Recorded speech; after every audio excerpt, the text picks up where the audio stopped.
Jangan lupa like, komen, dan subscribe channel YouTube TVRI Bengkulu dan nyalakan lonceng notifikasinya.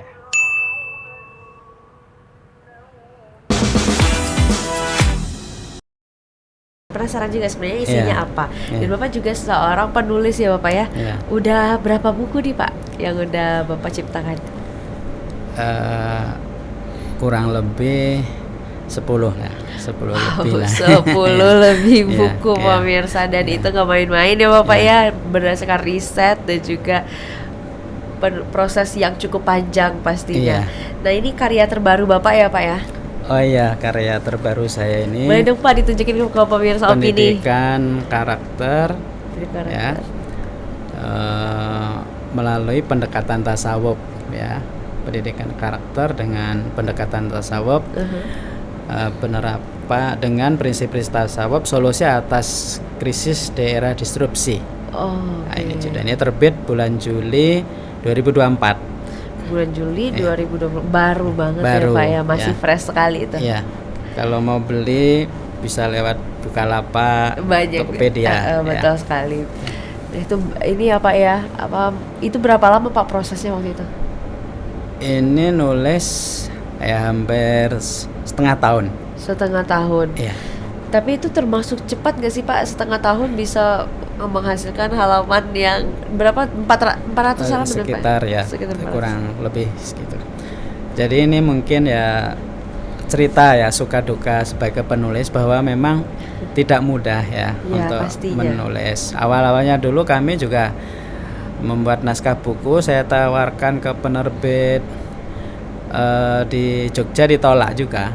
Oh sempat Pak? Awal-awal mengawali buku, karena kan kalau saya dulu terbit kepengennya buku diterbitkan secara royalti. Ya. Jadi penerbit di Jogja waktu saya kuliah tahun 98 itu namanya penerbit Pustaka Pelajar. Jadi buku-buku itu. Suatu awal-awal juga. Nah, terus kita tanya-tanya apa ya yang menjadi kekuatan ya, faktor-faktor yang sebuah buku bisa diterima oleh penerbit, apa dari segi penuturan, gaya selinggong dan lain-lain. Ternyata memang ada satu tip bahwa ya buku itu kan memang dibaca oleh orang semuanya. Ya makanya harus disampaikan dengan bahasa yang cair ya. Jadi buku saya yang pertama yang terbit di penerbit di Jakarta itu Desain Pendidikan Karakter, Mbak. Desain Pendidikan Karakter. Itu terbit tahun 2011. Alhamdulillah sampai sekarang masih cetak ulang dan ya masih dibaca oleh kawan-kawan ya, oleh para mahasiswa itu. Kalau ini memang terbaru. Jadi ya ada benang merah ya, atau ada relasi isu yang kami ingin highlight bahasa orang sekarang, bahwa karakter itu memang harus kita suarakan ya ke publik ya, lewat buku ya, lewat tulisan artikel, kemudian lewat mungkin anak sekarang ya seperti lewat podcast ya, seperti ini, buat konten-konten mungkin yang adik-adik yang sebagai influencer, sebagai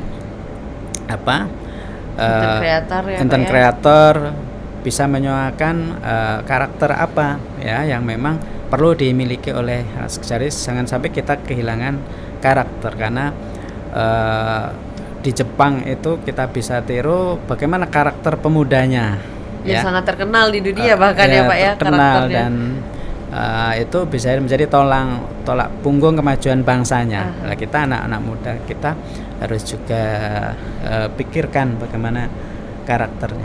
Jadi pengalaman kami memang buku itu kan harus diproses tadi ya, diproses. Ibaratnya kalau mau memasak harus disiapkan dari awal bahannya, membuat bahannya. Kalau bahasa awalnya rock draft kasar. Nah, sumber buku itu ya bisa dari riset pustaka, bisa dari fenomenologi melihat ya. Kalau pengalaman buku saya ini Kalau yang buku terbaru ini hasil dari refleksi. Saya nulis artikel di penerbit, kan ada majalah PBNO itu menerbitkan majalah Risalah rutin tiap bulan. Saya nulis di situ ketika ada momen misalnya pas puasa ada renungan-renungan artikel, kemudian pas haji itu saya tulis, kemudian saya kembangkan dengan melakukan riset-riset pustaka, dan sekarang kan tersedia bahan yang sangat mudah. Iya, banyak sekali ya Pak ya. Iya. Tinggal search aja. Tapi memang harus punya kode etik ya. Betul. Tidak boleh plagiasi. Benar. Maka harus kejujuran intelektual. Balik lagi ke karakter ya Pak ya, Jujur lagi. tadi. Jadi kalau kita itu tidak pendapat kita, ngutip pendapat orang harus jujur. Kita kutip, kita tampilkan footnote-nya. Itulah kejujuran intelektual, dan sah-sah saja kita mengutip pendapat orang, dan dalam dunia ilmiah kan begitu. Ide itu senantiasa dikaji, dikembangkan itu. Jadi ini istilahnya kalau bahasa medianya hasil jepretan terhadap yang dikembangkan ya Pak. Ya, yang angle-nya tadi bahwa sekarang kita menghadapi era disrupsi, termasuk kemerosotan moral ya. Betul. Kemudian ya mungkin maraknya pornografi dan perilaku-perilaku menyimpang, dan itu bagian dari residu ya dari kemajuan teknologi. Ibaratnya kita naik motor keluar asapnya. Begitu itu pula ada asap-asap. Nah, itulah kita harus bisa membersihkan. Maka pendidik ya, termasuk setiap kita itu kan harus memerankan pendidik. Apapun profesi kita, pendidik dalam lingkungannya. Bisa di lingkungan rumah, di lingkungan kantor, pemimpin di kantor, juga pendidik bagi bawahannya sebagai suri toladan. Nah, itu tetap bisa menyuarakan, karena sekecil apapun yang kita lakukan itu, kalau kita semuanya bergerak akan punya dampak besar. Kita kan diingatkan dengan teori butterfly effect. Ada teori butterfly effect Mbak, yang bisa kita jadikan inspirasi. Jadi di situ dikatakan jadi kepakan belalang ya di suatu tempat di Brazil. Itu dalam sekian waktu menimbulkan tornado di Amerika. Itu gambaran, bisa kita ambil pelajaran. Kita lakukan kecil misalnya podcast tentang pendidikan karakter, ini kan dibaca, ditonton, direnungkan, akan mempengaruhi sekian orang. Dia tadi mempengaruhi yang lain, sehingga akan mungkin membangunkan orang yang tertidur, mengingatkan yang lupa, memperkuat kepribadian kita, karakter kita itu ya. Tapi menurut Bapak sendiri nih Pak, kan Bapak udah ada 2 buku ya Pak ya, artinya yang masih mengenai karakter. Ada lebih. Ada mungkin sekitar 6 buku itu fokus tentang karakter. Artinya itu sepenting itu untuk digaungkan ya Pak ya. Tapi bagaimana sih Pak caranya untuk memulai? Barangkali ini ada orang tua juga yang menonton, menyaksikan kita pada hari ini. Oh, ternyata karakter sepenting itu ya. Itu bagaimana sih Pak mulai diterapkannya, seperti apa baiknya? Kalau teori-teorinya banyak ya. Iya, betul.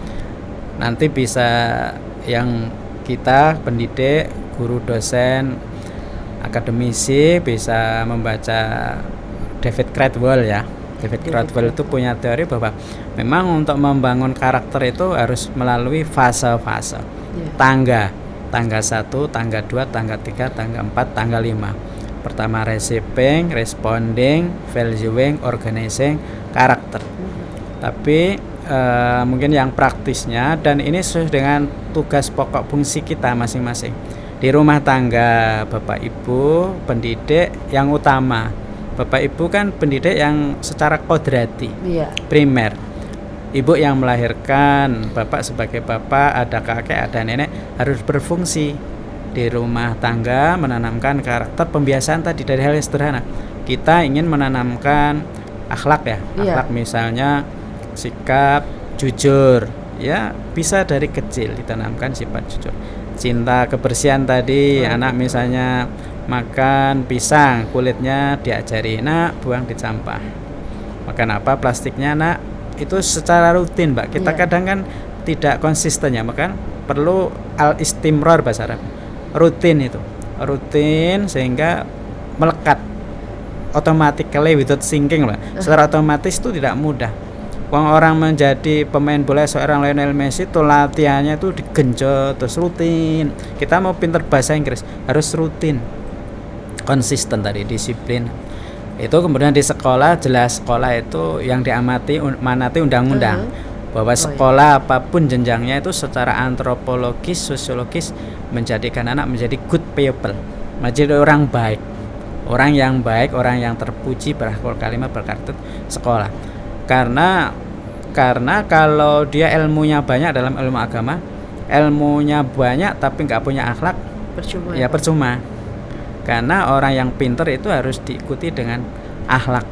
Ada suatu ungkapan yang bagus, itu mungkin bisa menjadi quote ya, bahwa hati yang baik itu seperti kebun. Seperti kebun. Gimana tuh maksudnya Pak? Ya, hati yang baik itu kebun. Orang Luas yang maksudnya. hatinya yang baik itu kan ibaratnya menjadi kebun, kita bisa menanam, bisa ini. Kemudian pikiran yang baik itu akarnya. Orang yang pikirannya baik itu akar dari pohon-pohon. Kemudian perkataan yang baik adalah bunganya. Orang yang berkata baik itu bunga-bunga di kebun. Perbuatan yang baik adalah buahnya. Buahnya itu perbuatan baik. Jadi memang karakter atau orang berakhlak baik ini menjadikan jaminan negara kita atau bangsa kita akan lebih bertahan lagi, menjadi lebih maju. Tapi memang ini tidak mudah, jadi peran sekolah, kemudian peran lingkungan. Semuanya artinya berperan untuk karakter itu ya Pak ya, Ya. untuk menghasilkan generasi bangsa yang bagus. Peran yang media kualitas unggul. luar biasa betul. sekarang. Media seperti TVRI ini memang bisa membuat berbagai variasi konten yang diminati anak muda. Nah ini sesuai dengan sekarang kan, anak sekarang, remaja sekarang, pemuda sekarang di era digital sangat melek dengan teknologi. Bukan betul kelebihannya sekali, tadi bisa multitasking, ya, mengerjakan tugas dengan IT, dengan memanfaatkan semua yang itu ada begitu bisa ya Pak melakukan edukasi. Baik, Bahkan Bapak. sekarang informasi itu yang menggenggam, ya, menentukan. Itu nanti kita bahas di segmen berikutnya Bapak. Sekarang Oh, kita ya. jeda dulu ya Bapak Iya, ya. oke. Untuk pemirsa jangan kemana-mana, tetaplah bersama kami di Opini Obrolan Pastis.